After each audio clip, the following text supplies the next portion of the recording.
Recuerdo el sabor del pan de mi madre, dulce de miel y grano de los campos del sur de Vidia Prime, horneado en las primeras horas de la mañana, antes de que las campanas de trabajo resonaran por todo el asentamiento.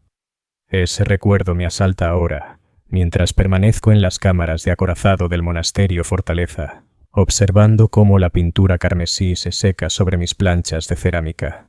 Han pasado 437 años desde la última vez que probé pan. 437 años desde la última vez que alguien me llamó de otra forma que no fuera hermano Cassius, de la tercera compañía de los Blood Ravens.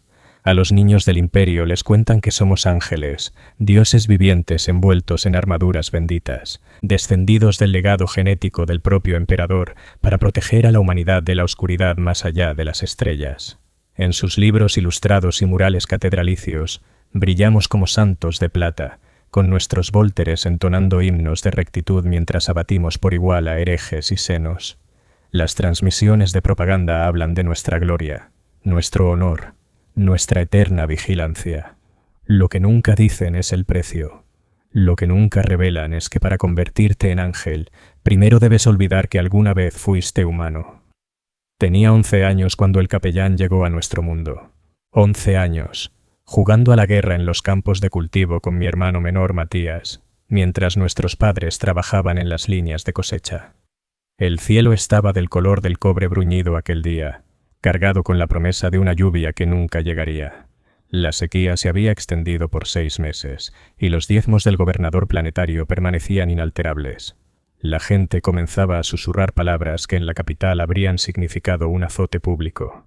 Pero en los asentamientos exteriores, la desesperación alimenta lenguas sueltas. El trueno comenzó poco después de la oración del mediodía.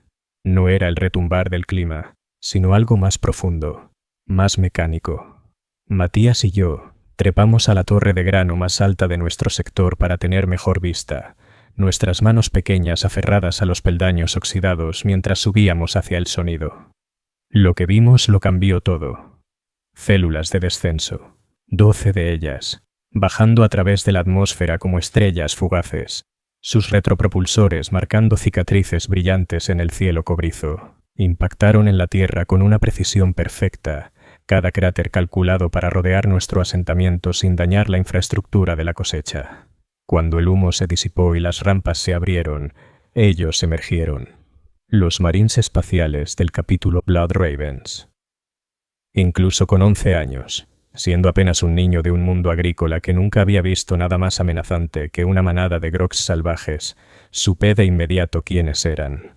Todo ciudadano del Imperio conoce a los Adeptus Astartes, los elegidos del emperador, ángeles de la muerte, pero verlos en persona, observarlos avanzar por nuestro asentamiento con sus enormes siluetas proyectando largas sombras sobre el polvo, me provocó algo inesperado. Terror. Eran demasiado grandes, demasiado perfectos, demasiado alejados de cualquier cosa humana. Su armadura vibraba con himnos incrustados al moverse, y cada pisada hacía temblar el suelo bajo nuestros pies. Cuando hablaban, sus voces resonaban con la amplificación mecánica de los Vox, transformando simples palabras en decretos divinos. Anunciaron que habían venido a reclutar. El capítulo requería nuevos aspirantes, y Vidia Prime había sido elegido para contribuir con soldados al ejército del emperador. Mi madre lloró cuando pronunciaron mi nombre. No eran lágrimas de orgullo, como aseguraba el administrador del asentamiento, sino algo más profundo. Un llanto que hablaba de pérdida y de finales, no de gloria ni de honor. Ella comprendía, de algún modo, lo que los demás apenas empezábamos a intuir. Su hijo se marcharía ese día, pero nunca regresaría. Lo que volviera, si es que algo volvía, llevaría su rostro, pero no su corazón. El proceso de selección fue rápido e implacable. Exámenes físicos, pruebas genéticas, evaluaciones psicológicas. De los 300 niños de nuestro asentamiento entre 10 y 12 años, solo 7 pasamos los requisitos iniciales. Yo estaba entre ellos. Matías número. Aún recuerdo la mirada en sus ojos cuando el servocráneo del capellán terminó su escaneo biológico y siguió adelante sin registrar sus datos. En su expresión se mezclaban el alivio y la decepción, y yo me descubrí envidiándolo, incluso mientras me sentía orgulloso de haber sido elegido. No se nos permitió despedirnos, ni una última comida con nuestras familias, ni una última noche en nuestras camas. El capellán explicó que el apego a nuestras vidas pasadas solo nos debilitaría en las pruebas venideras. Ya no éramos hijos de Vidia Prime, éramos aspirantes de los Blood Ravens, siervos del emperador, y nuestras identidades antiguas se habían convertido en obstáculos irrelevantes para nuestra transformación. El viaje hasta el monasterio fortaleza del capítulo duró 3 meses a bordo de una enorme barcaza de batalla llamada Letanía de Furia. 3 meses en las cubiertas inferiores de la nave, hacinados en dormitorios con aspirantes de decenas de otros mundos, chicos que, como yo, habían sido campesinos, pero también excombatientes de pandillas de ciudades colmena, guerreros tribales de mundos letales y jóvenes nobles de planetas civilizados. El capítulo lanzaba su red amplia, buscando no solo fuerza física, sino compatibilidad genética con la semilla del primarca. Durante el viaje aprendimos nuestra primera lección sobre lo que significaba servir a los astartes. Aprendimos sobre la expendabilidad. De los 47 aspirantes que embarcaron en la nave, solo 32 sobrevivieron al trayecto. Algunos murieron en los primeros procedimientos médicos, cuando los apotecarios comenzaron las implantaciones preliminares de órganos. Otros cayeron en los entrenamientos constantes, sus huesos destrozados bajo el peso de regímenes diseñados para preparar a niños humanos a pruebas sobrehumanas. Unos pocos simplemente se quebraron mentalmente, incapaces de procesar la magnitud de lo que estaban convirtiéndose. Esos fueron los afortunados. Ellos murieron rápido. El monasterio fortaleza de los Blood Ravens se alza sobre una luna llamada Duelo de Aurelia, en órbita alrededor de una estrella muerta, en un sistema olvidado por los cartógrafos imperiales, una estructura de escala imposible, tallada en la roca viva de la luna y reforzada con mamparos de adamantio capaces de resistir un bombardeo orbital. Sus agujas góticas se elevan hacia el vacío como dedos que intentan aferrarse al infinito, cada una albergando cámaras de entrenamiento, celdas de meditación y los innumerables artefactos que el capítulo ha recuperado a lo largo de la galaxia. Al recorrer sus pasillos por primera vez, sentí el peso de la historia presionando sobre mí. 10 milenios de guerra habían dejado su huella en esos muros. Miles de aspirantes habían caminado los mismos pasos que yo, y la mayoría había muerto en el intento. Las paredes parecían susurrar de fracaso y sacrificio, de niños que soñaron con ser ángeles y solo encontraron la muerte en la oscuridad. Las verdaderas pruebas comenzaron de inmediato a nuestra llegada. Lo llamaban la demostración, aunque más tarde supe que no era más que la primera de muchas pruebas diseñadas para destruirnos y rehacernos según las necesidades del capítulo. Durante 6 meses fuimos sometidos a un acondicionamiento físico que habría matado a hombres adultos de nuestros mundos natales. Corríamos circuitos de obstáculos en armaduras de potencia demasiado pesadas para nuestros cuerpos en crecimiento. Luchábamos en combates cuerpo a cuerpo contra servocráneos programados no para derrotarnos, sino para mutilarnos. Estudiábamos el Codex Astartes hasta poder recitar sus doctrinas tácticas en sueños, y luego éramos evaluados sobre nuestro conocimiento mientras soportábamos un dolor que habría empujado a la locura a cualquier adulto. De los 32 aspirantes que llegamos al duelo de Aurelia, solo 18 sobrevivimos al primer mes. Los demás fueron enterrados en tumbas sin nombre en las cámaras inferiores del monasterio. Sus nombres quedaron registrados en los archivos del capítulo, pero jamás fueron pronunciados de nuevo. Estaba prohibido llorarlos. Nos enseñaron que el duelo era una debilidad que comprometía nuestra eficacia como guerreros. Aquellos que mostraban signos de apego emocional a sus hermanos caídos eran sometidos a un condicionamiento adicional, drogas, hipnoindoctrinación y, en algunos casos, modificación quirúrgica de la química cerebral. Aprendí a dejar de preocuparme por los nombres de los muchachos que desaparecían durante el entrenamiento. Era un mecanismo de supervivencia, pero también algo más fundamental. Una amputación necesaria de la empatía humana que me serviría bien en los siglos por venir. La primera implantación de órganos llegó al final de nuestro periodo inicial de adiestramiento. En las cámaras más profundas del monasterio, los apotecarios me implantaron lo que llamaban el corazón secundario, un sistema cardiovascular de reserva que nos permitiría sobrevivir a heridas que matarían a un hombre común. La cirugía se realizó en quirófanos que databan de los días de la Gran Cruzada, con máquinas ancestrales que vibraban con una energía contenida apenas bajo control. Yo permanecí consciente durante todo el procedimiento. Los apotecarios explicaron que el dolor era parte del proceso, que aprender a funcionar bajo sufrimiento sería una habilidad crucial para cualquier marín espacial. Tenían razón. En los años siguientes fui disparado, apuñalado, quemado, congelado, envenenado y aplastado más veces de las que puedo contar. La capacidad de compartimentar el dolor y continuar luchando me salvó una y otra vez, pero también me costó algo esencial, algo que no supe que estaba perdiendo hasta que ya no quedaba nada. Los meses que siguieron fueron una sucesión de cirugías y pruebas cada vez más extremas. El osmodulador endureció nuestros huesos hasta resistir filos de sierra. El Viscopé aumentó nuestra densidad muscular y velocidad de reacción más allá de los límites humanos. El hematoglón potenció la capacidad de nuestra sangre para transportar oxígeno y nos permitió sobrevivir en ambientes que asfixiarían a cualquier otro ser humano. Cada implante nos acercaba al ideal de las Tartes, pero nos alejaba más de los niños que alguna vez habíamos sido. Dejé de soñar con el pan de mi madre. Dejé de soñar con Matías, con el cielo cobrizo de Vidia Prime, con todo lo que me unía a mi existencia anterior. Los programas de acondicionamiento del capítulo estaban diseñados para cortar esas ataduras, para forjar guerreros que sirvieran al emperador sin distracciones de lealtades personales o emociones. Y eran muy eficaces. Para cuando recibí mi 13º órgano, el nodo catalepsiano que me permitía mantenerme alerta incluso en reposo, ya había olvidado lo que significaba extrañar un hogar. Había olvidado que alguna vez lo tuve.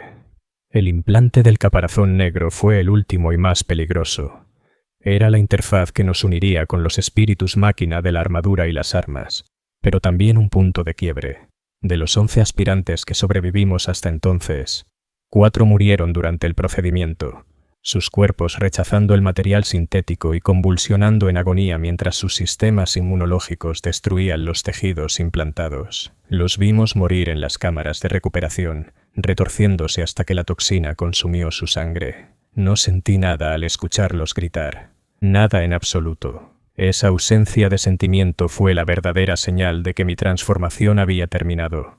Me había convertido en algo capaz de ver morir a un niño sin sentir duelo ni compasión, en algo que podía presenciar el sufrimiento y seguir enfocado en los objetivos tácticos. Me había convertido en lo que el Imperio necesitaba. Me había convertido en un arma.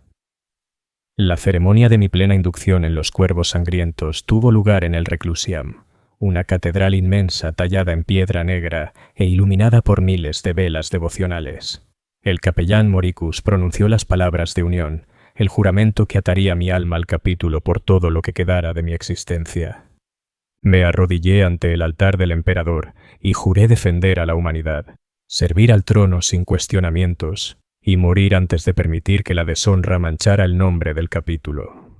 Cuando me puse de pie, ya no era el niño campesino de Vidia Prime, era el hermano Cassius, hermano de batalla de la 3ª compañía de los Cuervos Sangrientos, servidor del emperador de la humanidad.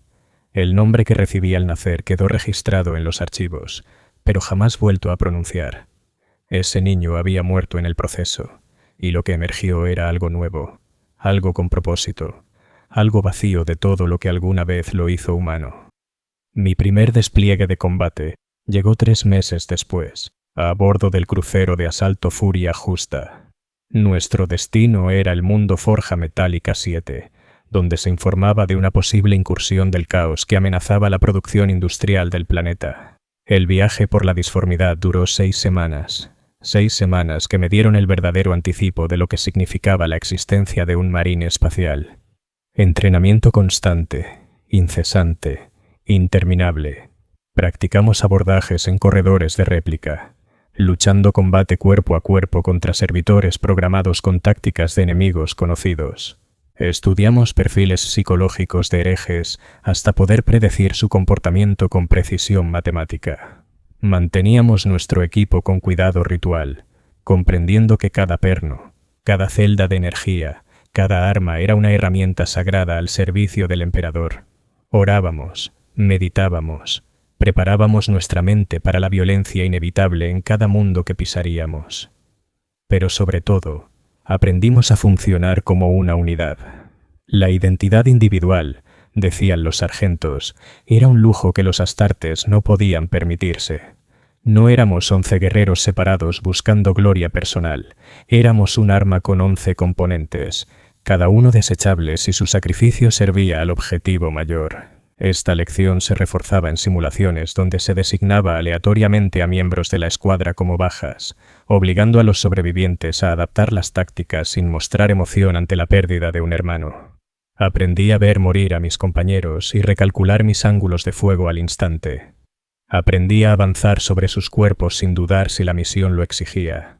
Aprendí a despojarlos de munición y equipo cuando los suministros escaseaban, usando sus cadáveres como recursos de batalla en vez de recordarlos como hombres con los que entrené durante meses. Metallica 7 era un mundo de penumbra industrial perpetua. Sus cielos estaban cubiertos por el humo de decenas de miles de factorías, y su superficie permanecía oculta bajo capas de roca y acero. La incursión del caos había comenzado en los sectores bajos de la capital planetaria, donde había rumores de que los obreros realizaban rituales prohibidos con los espíritus máquina de sus herramientas. Unidades de la Guardia Imperial habían sido enviadas, pero sus comunicaciones cesaron 3 días antes de nuestra llegada. Nuestra misión era simple: investigar el origen de la perturbación, eliminar toda influencia herética y restaurar la producción a niveles aceptables. Las vidas de los trabajadores se consideraban pérdidas asumibles si su sacrificio aseguraba el valor estratégico del mundo forja. Descendimos en cápsulas de desembarco durante el ciclo de noche artificial, cuando las fábricas reducían su actividad para ahorrar combustible. El impacto de nuestras cápsulas fue calculado para minimizar el daño a la infraestructura y al mismo tiempo asegurar posiciones óptimas para el combate urbano. Cuando las rampas se abrieron y emergimos al aire impregnado de azufre, tuve mi primer contacto real con lo que sería la guerra. El silencio era incorrecto. Metallica 7 debía retumbar con el estruendo de la producción, pero las calles estaban vacías, rotas solo por el zumbido lejano de sistemas automáticos. Runas de advertencia parpadeaban en las paredes, emitiendo mensajes en alto gótico que hablaban de cuarentenas y toques de queda. El aire tenía un sabor metálico y corrupto, cargado de aromas que mis sentidos ampliados identificaron como descomposición humana mezclada con algo más, algo que no figuraba en ningún registro del Imperio. El sargento Zalón levantó el puño, ordenando detenernos, mientras nos acercábamos al primer complejo Manufactorum.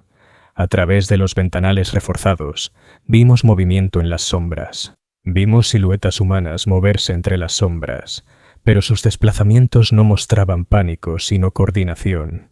Nos estaban esperando. Llevaban tiempo aguardando. Los primeros disparos vinieron desde posiciones elevadas, proyectiles de autoguns que rebotaron sin efecto en nuestra servoarmadura, pero revelaron de inmediato a los atacantes. Eran obreros fabriles, aunque su carne había sido corrompida, sus cuerpos alterados con implantes mecánicos que desafiaban toda lógica de la tecnología ortodoxa del Imperio. Sus rostros mostraban mutaciones, cicatrices de energías del disforme.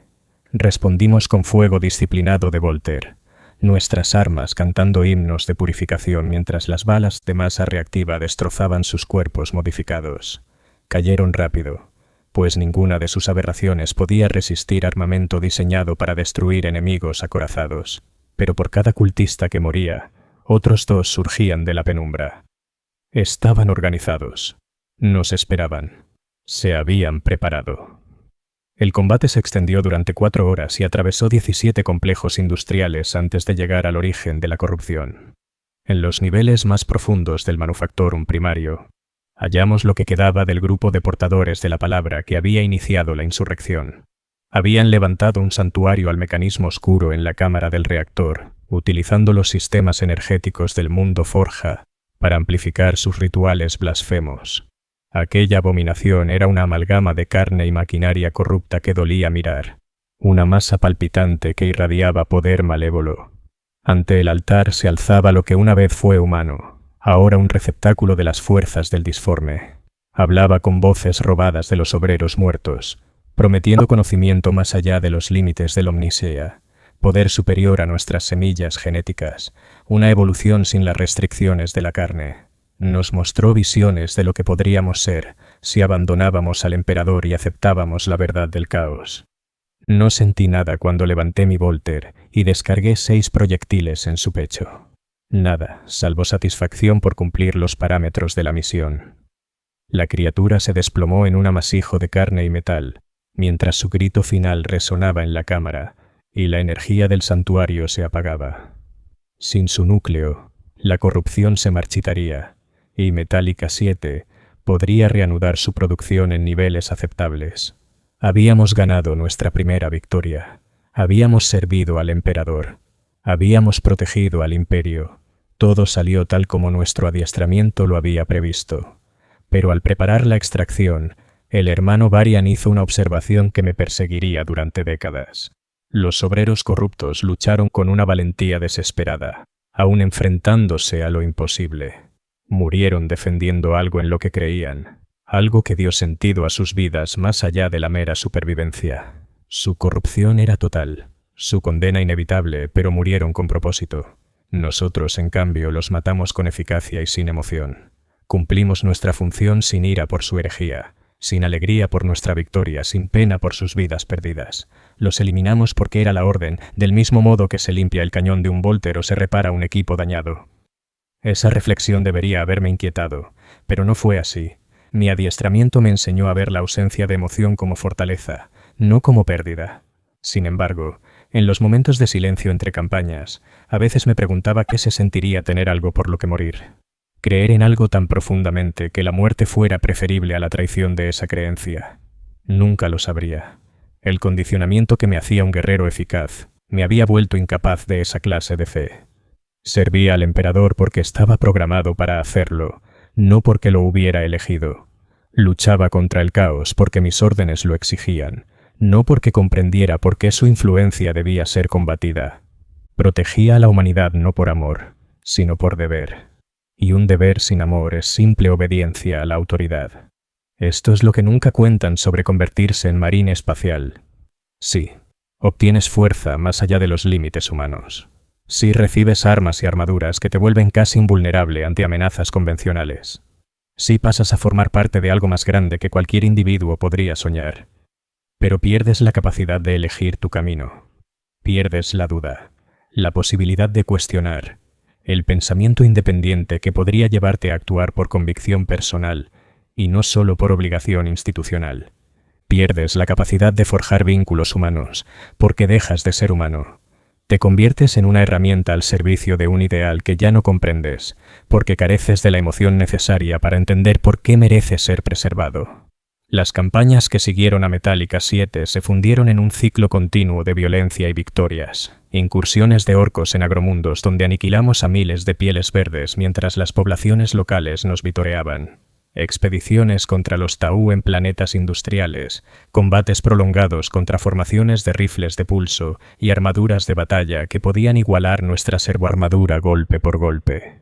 Enjambres tiránidos en mundos letales, donde resistíamos hasta agotar municiones, para luego luchar con cuchillos de combate y manos desnudas hasta que llegaran refuerzos o muriéramos en el intento.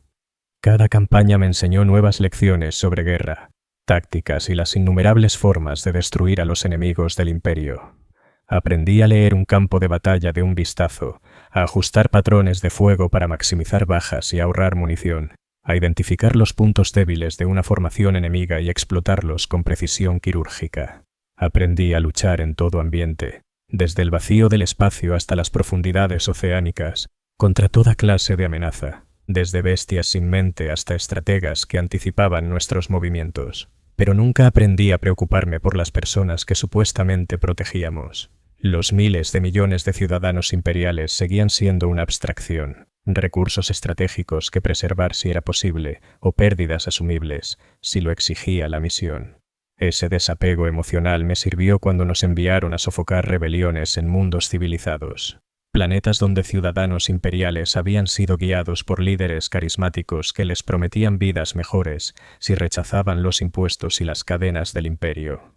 En Castellán 4 combatimos en distritos residenciales donde cada edificio se había transformado en fortaleza, por familias que creían que la muerte era preferible a rendirse. Usaban muebles como barricadas, cuchillos de cocina como armas, incluso a sus hijos como escudos humanos porque sabían que no dudaríamos en disparar a través de inocentes para cumplir la misión. Tenían razón.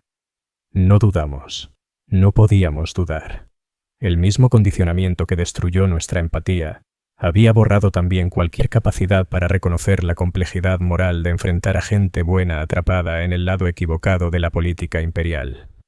Maté a una mujer en Castellán 4 que intentaba evacuar a su hijo lactante de un edificio que necesitábamos asegurar por razones estratégicas. Estaba desarmada, no representaba amenaza alguna para nuestra misión, y era evidente que trataba de preservar una vida inocente en lugar de resistirse a nuestras operaciones. Pero se interpuso en nuestro camino, y eliminar obstáculos era parte de nuestra función. Disparé una sola ronda de Volter a su pecho y seguí avanzando sin alterar mi paso. El niño murió en la explosión posterior cuando el hermano Garabas utilizó granadas de fragmentación para despejar el resto del edificio. No sentí nada, ni arrepentimiento, ni culpa, ni la menor noción de haber cometido un acto que mereciera consideración moral. La mujer había sido un problema táctico, que requería una solución táctica. Su muerte sirvió a los intereses del emperador al permitirnos completar la misión con mayor eficiencia. El niño había sido una baja aceptable en servicio de un objetivo estratégico superior. Eran hechos, no tragedias. Esa noche, durante el periodo de meditación que seguía a cada operación de combate, me descubrí intentando recordar cómo era el rostro de aquella mujer. No por alguna razón emocional, sino porque me di cuenta de que no lograba formarme una imagen clara, aun cuando la había matado hacía menos de 6 horas. Era humana, femenina, de unos 30 años estándar de edad, pero más allá de esos datos tácticos básicos, no había registrado nada que mereciera memoria. Había sido un obstáculo, nada más. Esto me inquietó, no por el peso de la culpa, sino porque sugería que mi condicionamiento podía estar interfiriendo en mi capacidad para procesar inteligencia táctica. Si no podía recordar los rostros de quienes eliminaba, ¿cómo estar seguro de no pasar por alto detalles importantes que podrían ser relevantes en futuras operaciones? Si los civiles se habían vuelto tan abstractos en mi percepción que ya no podía distinguir unos de otros, ¿cómo evaluar con precisión los niveles de cumplimiento de la población o identificar a potenciales líderes de resistencia? Llevé estas inquietudes al capellán Moricus durante mi siguiente confesión. Escuchó mi informe con la atención mecánica que todos los capellanes dedicaban al mantenimiento espiritual, y me respondió que mis observaciones eran prueba de un condicionamiento exitoso, no motivo de preocupación. La capacidad de eliminar obstáculos sin interferencia emocional era precisamente lo que el capítulo requería de sus hermanos de batalla. El hecho de que ya no pudiera percibir a los civiles individuales como significativos indicaba que había trascendido las limitaciones de la empatía humana, que de otro modo podría comprometer mi eficacia. Tenía razón, y con el paso de las décadas, mi incapacidad para formar recuerdos significativos de las personas que eliminaba resultó ser de un valor estratégico incalculable en incontables situaciones. Podía combatir en áreas civiles sin la vacilación que habría ofrecido a los enemigos la oportunidad de explotarme. Podía tomar decisiones de triaje sobre la evacuación de heridos sin distraerme con lazos personales. Podía sacrificar a camaradas cuando era necesario sin sentir el dolor que podría nublar mi juicio táctico. Pero también significaba que nunca más experimentaría la satisfacción de proteger algo que realmente me importara. La victoria se convirtió en un logro técnico más que en una recompensa emocional. Sobrevivir era simplemente continuar con la función, no un motivo de celebración. El éxito no era otra cosa que cumplir los objetivos asignados dentro de parámetros aceptables. Este es el precio de convertirse en un ángel. Obtienes el poder de proteger a la humanidad, pero pierdes la capacidad de entender por qué la humanidad merece ser protegida. Te vuelves capaz de actos de heroísmo increíbles, pero ya no comprendes qué hace significativo al heroísmo. Sirves a la causa más grande de la historia humana, pero no puedes recordar por qué esa causa importa a las personas cuyas vidas dependen de tu servicio. Los siglos pasaron. Campaña tras campaña se fundían hasta que ya no podía distinguir un campo de batalla de otro sin consultar mis registros personales. Fui ascendido a veterano tras mi primer siglo de servicio, luego a sargento tras el segundo. Los cuervos sangrientos reconocieron mi competencia táctica y me otorgaron responsabilidades de mando que me permitieron moldear la eficacia de combate de escuadras enteras. Entrené a nuevos hermanos de batalla en los métodos que me habían servido, transmitiendo las lecciones que había aprendido sobre la necesidad del desapego emocional y la obediencia absoluta a las órdenes. Era, según toda medida objetiva, un éxito. Mi número de bajas superaba ampliamente los promedios del capítulo. Mis escuadras cumplían objetivos con mínimas pérdidas y máxima eficiencia. Mis innovaciones tácticas se incorporaban a los procedimientos estándar y se difundían a otras compañías. Me había convertido exactamente en lo que prometían los carteles de reclutamiento, un arma viviente al servicio de la protección de la humanidad. Pero el éxito trajo sus propias revelaciones. A medida que ganaba experiencia y rango en el capítulo, empecé a notar patrones en nuestras asignaciones que insinuaban verdades incómodas sobre la naturaleza de nuestro servicio. No nos desplegaban principalmente para defender a la humanidad de amenazas externas, como proclamaba la propaganda, sino para hacer cumplir la obediencia a la autoridad imperial, sin importar si esa autoridad servía o no los intereses de las poblaciones que decíamos proteger. En Boss Prime reprimimos un levantamiento obrero provocado por la decisión del gobernador planetario de aumentar las cuotas de producción mientras reducía las raciones nutricionales. Los trabajadores no habían sido corrompidos por el caos, ni manipulados por senos. Simplemente habían llegado a la conclusión de que sus condiciones de vida eran insostenibles y que la resistencia organizada podía mejorarlas. Se equivocaban, por supuesto. Nuestra intervención aseguró que sus condiciones de vida empeoraran drásticamente, pero su cumplimiento con los impuestos imperiales mejoró de manera notable. En Morian participamos en la pacificación de un movimiento religioso que había desarrollado interpretaciones del credo imperial diferentes a las de la eclesiarquía ortodoxa. Sus herejías eran menores, cuestiones sobre la naturaleza precisa de la divinidad del emperador que los eruditos teológicos habían debatido durante milenios. Pero su creciente influencia amenazaba la autoridad de los clérigos locales, y la autoridad no podía permitirse parecer incierta. Matamos aproximadamente 40.000 civiles durante la campaña de 3 semanas que siguió, incluyendo la totalidad de 6 asentamientos que habían abrazado aquellas enseñanzas heréticas. En Necroandanda apoyamos a los arbitres contra pandillas que interferían con la recaudación de diezmos imperiales en los sectores industriales de la colmena. Las pandillas eran organizaciones brutales que explotaban a la población civil para su propio beneficio, pero también eran el único freno efectivo contra el poder de los señores corporativos, cuya explotación laboral superaba incluso los estándares imperiales de extracción aceptable.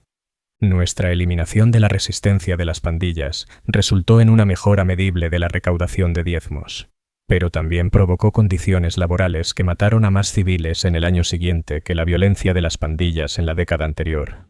Cada una de estas campañas fue un éxito táctico. Cada una cumplió sus objetivos con un gasto mínimo de recursos del capítulo. Cada una fortaleció el control imperial sobre poblaciones que de otro modo habrían podido desarrollar movimientos de independencia o resistencia organizada. Cada una sirvió a los intereses del emperador al asegurar la obediencia continua a la autoridad centralizada, pero también sirvieron para ilustrar la contradicción fundamental en el corazón de la existencia de un marín espacial.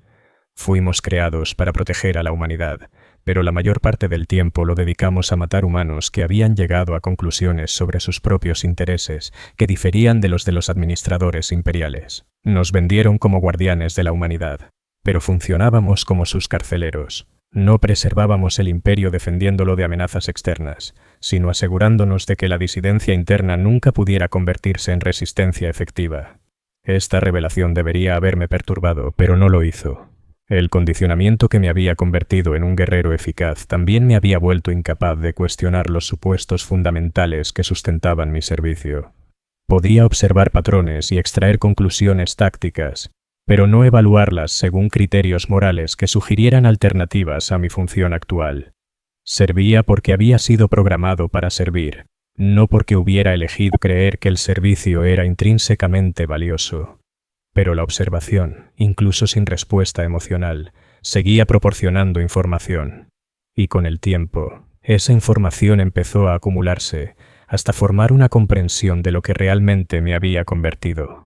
No era un ángel guardián que protegía a civiles inocentes de amenazas monstruosas. Era un mecanismo de imposición, asegurando la obediencia a estructuras políticas que priorizaban la estabilidad sobre la justicia, la eficiencia sobre la compasión y la autoridad sobre el bienestar individual.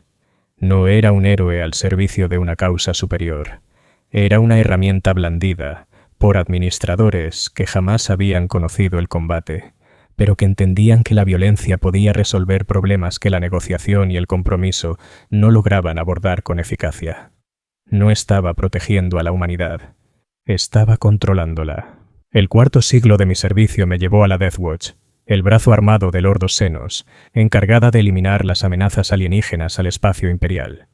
Debería haber sido un retorno a la claridad simple de la campaña en Metallica 7.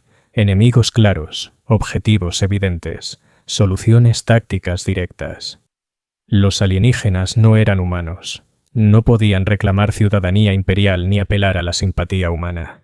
Podían ser eliminados sin ambigüedad moral, porque su mera existencia amenazaba la supervivencia humana. Pero ni siquiera la Death Watch pudo ofrecerme la claridad que había esperado. Mi primera misión consistió en eliminar a una delegación diplomática Tau, que intentaba establecer relaciones comerciales con mundos imperiales en el Golfo de Damocles. Ofrecían tecnología médica avanzada a cambio de materias primas que su imperio en expansión necesitaba para sostener su crecimiento industrial. Varios gobernadores planetarios habían mostrado interés en los acuerdos, viendo la oportunidad de mejorar las condiciones de vida de sus poblaciones mientras mantenían niveles de diezmo aceptables para la Administratum. El Ordo Xenos determinó que esas negociaciones representaban un riesgo inaceptable, no porque los Tau planearan una acción militar contra mundos imperiales, sino porque su éxito diplomático podía alentar a otras especies Xenos a intentar lo mismo. La política oficial del imperio hacia toda vida alienígena era la extinción, no la coexistencia, y cualquier desviación sería interpretada como debilidad por los enemigos de toda la galaxia. Eliminamos a la delegación durante una cena formal organizada por el gobernador de Pavonus. 43 Tau murieron en el asalto inicial, junto con 17 negociadores humanos y 26 miembros del personal civil que estaban presentes cuando irrumpimos en el recinto. El gobernador sobrevivió gracias a que su guardia de seguridad había sido informada de nuestro cronograma, pero más tarde fue ejecutado por traición tras un juicio del Ordo Hereticus, que consideró su participación como prueba de corrupción por influencia alienígena. La ejecución táctica fue impecable. Ningún Tau sobrevivió para informar a sus superiores, y la eliminación de los testigos humanos aseguró que la noticia no se propagara a otros mundos donde pudieran estar produciéndose negociaciones similares. La misión diplomática desapareció sin dejar rastro, lo que permitió al imperio mantener una negación plausible y al mismo tiempo desalentó futuros intentos de contacto pacífico. Pero los informes de inteligencia que recuperamos de la delegación Tau complicaron la narrativa simple de amenaza alienígena que justificaba nuestras acciones. En efecto, intentaban establecer relaciones comerciales con mundos imperiales, pero sus motivaciones no eran la conquista expansionista que sugerían los informes del Ordo Xenos. Su imperio apenas lograba sostener a poblaciones de refugiados desplazados por las incursiones tiránidas y necesitaban recursos adicionales para mantener las tasas de supervivencia civil en niveles aceptables. Sus ofertas de tecnología médica eran intentos genuinos de intercambiar bienes valiosos por materias primas que los mundos imperiales podían ceder sin comprometer sus propias capacidades estratégicas. Los Tau trataban de salvar vidas, no humanas tal vez, pero vidas al fin. Intentaban crear relaciones que redujeran el conflicto en lugar de intensificarlo. Y nosotros los habíamos matado por ello. Esto no debería haber tenido importancia para mí. Los Tau seguían siendo alienígenas, independientemente de sus circunstancias. Su supervivencia no era mi responsabilidad, y su destrucción servía a los intereses imperiales al eliminar una amenaza potencial a largo plazo. El hecho de que actuaran movidos por la desesperación y no por la agresión era tácticamente irrelevante. Pero, por primera vez en 3 siglos, me descubrí cuestionando si completar los objetivos de una misión constituía necesariamente un resultado exitoso. No lo hacía por apego emocional hacia los Tau muertos, sino desde una perspectiva táctica que consideraba las consecuencias a largo plazo más allá de los resultados inmediatos. La eliminación de la misión diplomática había impedido que se establecieran relaciones comerciales que podrían alentar a otros alienígenas a intentar enfoques similares. Pero también había eliminado oportunidades de inteligencia que nos habrían proporcionado información valiosa sobre las capacidades, intenciones y debilidades Tau. Había reforzado el aislamiento imperial, pero también había eliminado posibles aliados contra las incursiones tiránidas que amenazaban tanto a humanos como a Tau. Había preservado la pureza ideológica, pero había sacrificado una flexibilidad estratégica que quizá resultara crucial en futuros conflictos. Estas observaciones me inquietaban, no porque sintiera pesar por las muertes que habíamos causado, sino porque sugerían que los procesos de decisión que regían nuestros despliegues priorizaban principios abstractos por encima de resultados concretos. Si la supervivencia del imperio era verdaderamente nuestro objetivo principal, no deberíamos estar dispuestos a comprometer posiciones ideológicas cuando esos compromisos ofrecían ventajas estratégicas. Si proteger a la humanidad era la meta última, no deberíamos estar dispuestos a cooperar con alienígenas cuando esa cooperación servía a los intereses humanos. Pero el condicionamiento que me había hecho un guerrero eficaz también me había vuelto incapaz de llevar estas preguntas hasta sus conclusiones lógicas. Podía observar inconsistencias en la política imperial, pero no evaluarlas como problemas que exigieran soluciones o como sacrificios necesarios al servicio de objetivos que no estaba calificado para comprender. Podía identificar alternativas tácticas que quizás ofrecieran mejores resultados, pero no podía determinar si esos resultados eran preferibles a otros que respondían mejor a consideraciones políticas o teológicas superiores a lo militar. Servía porque había sido programado para servir.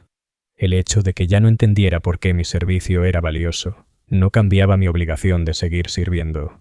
El hecho de que ya no recordara qué estaba protegiendo no eliminaba mi deber de seguir luchando. El hecho de que me hubiera convertido en algo capaz de cuestionar su propio propósito, pero incapaz de cambiar su comportamiento, era simplemente otro aspecto de lo que era. La revelación final llegó durante mi 5º siglo de servicio, en un mundo cuyo nombre se me ordenó olvidar inmediatamente tras completar nuestra misión. Un mundo que oficialmente no existía en los registros imperiales, aunque alguna vez había albergado a 17.000 millones de almas humanas. Allí no nos desplegaron para combatir alienígenas ni herejes, sino para eliminar toda evidencia de un experimento fallido en ingeniería genética imperial. La población de aquel mundo había sido seleccionada para un proyecto destinado a crear humanos capaces de sobrevivir en entornos demasiado hostiles para la colonización normal. Capacidad pulmonar aumentada para atmósferas delgadas, pigmentación cutánea modificada para resistir ambientes con radiación elevada, densidad ósea mejorada para soportar mundos de gravedad intensa. El Adeptus Mechanicus había prometido al Administratum que tales modificaciones permitirían la expansión imperial hacia sistemas previamente inhabitables, abriendo nuevas fronteras para la colonización sin las inversiones masivas que requería la terraformación. El proyecto superó todas las expectativas. Los humanos modificados podían prosperar en entornos hostiles, pero también habían desarrollado capacidades que sus creadores no habían previsto. Funciones cognitivas mejoradas, resistencia superior a enfermedades, longevidades extendidas por siglos en lugar de décadas. Se habían convertido en algo nuevo, algo que eventualmente podría reemplazar a la humanidad base. Eso no podía permitirse.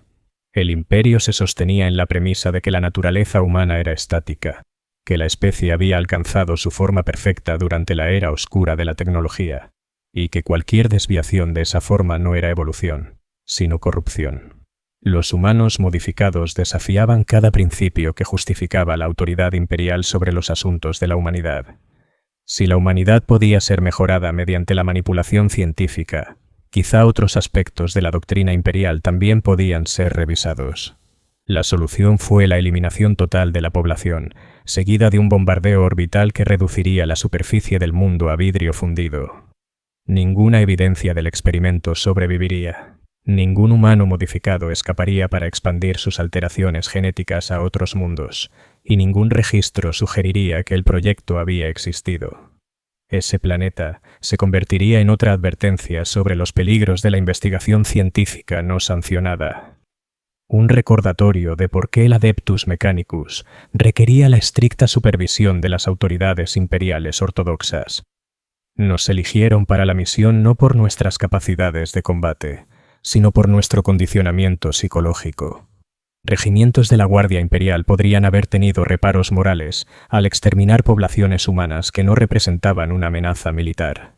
Fuerzas de defensa planetaria podrían haber cuestionado órdenes que exigían matar a su propia especie por el crimen de evolucionar con éxito. Pero los Marines espaciales podían seguir órdenes sin importar sus sentimientos, porque ya no teníamos sentimientos que interfirieran con la eficacia operativa. La campaña duró 6 meses, no porque los humanos modificados ofrecieran resistencia militar significativa, sino porque 17.000 millones de individuos requerían tiempo para ser localizados y eliminados, incluso con apoyo orbital.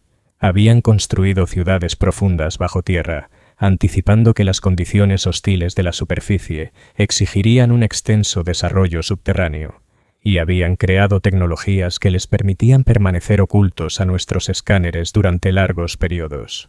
Más importante aún, habían desarrollado estructuras sociales que priorizaban la supervivencia colectiva sobre la individual. Padres sacrificándose por sus hijos, comunidades coordinando sus defensas en lugar de fragmentarse en facciones rivales. Lucharon con una desesperación rara vez vista en mis campañas anteriores. No la furia irracional de los cultistas del caos ni la determinación mecánica de los guerreros Tau, sino la ferocidad calculada de quienes comprendían perfectamente lo que nuestra victoria significaba para ellos y sus hijos. Sabían que no habíamos venido a conquistar ni a exigir obediencia. Sabían que habíamos venido a eliminarlos, a borrarlos de la existencia, a destruirlos tan completamente que ni un rastro quedaría para inspirar a otros. Lucharon como humanos defendiendo a sus familias, sus hogares, su futuro.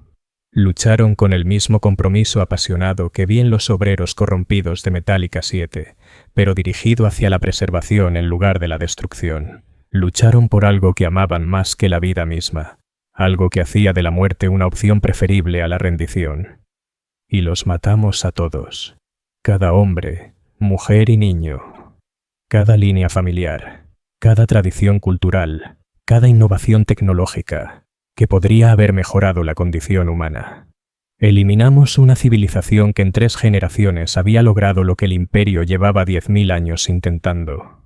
No porque amenazaran a la humanidad, sino porque representaban lo que la humanidad podía llegar a ser.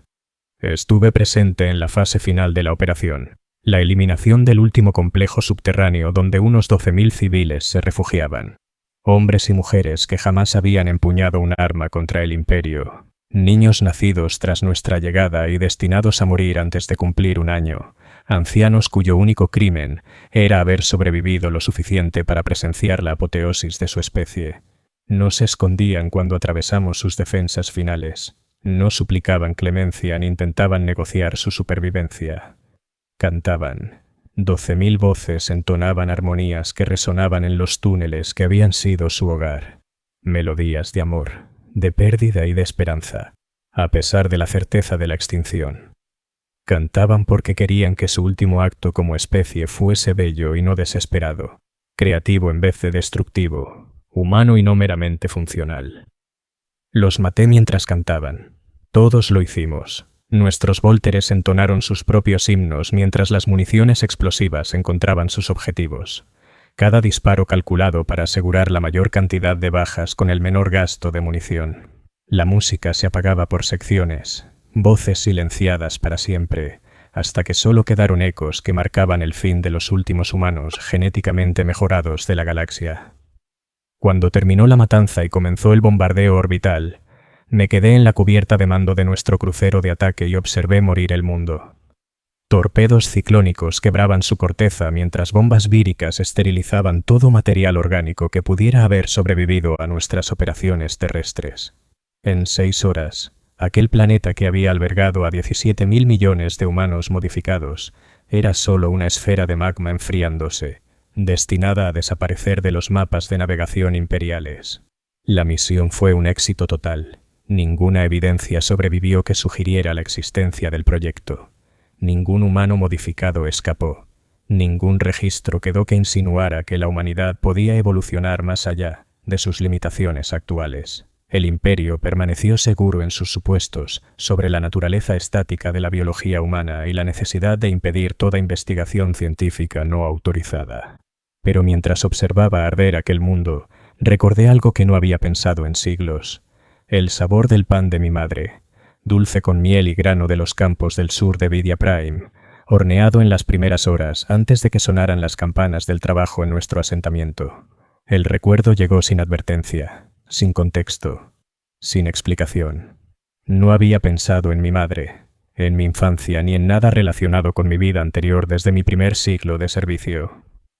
El condicionamiento que me había hecho un guerrero eficaz había eliminado tales apegos como obstáculos innecesarios para mi función. Y, sin embargo, al contemplar la destrucción de 17.000 millones de personas que habían muerto cantando, recordé lo que era sentirse humano. Recordé lo que era probar algo hecho con amor en lugar de mera necesidad nutricional. Recordé lo que era anticipar el placer y no simplemente soportar la existencia.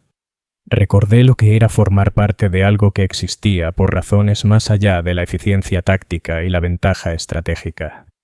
Y comprendí lo que había perdido. No solo mi humanidad, sacrificada como necesidad de una causa mayor. No solo mi capacidad de respuesta emocional, condicionada como debilidad que comprometería mi eficacia como guerrero.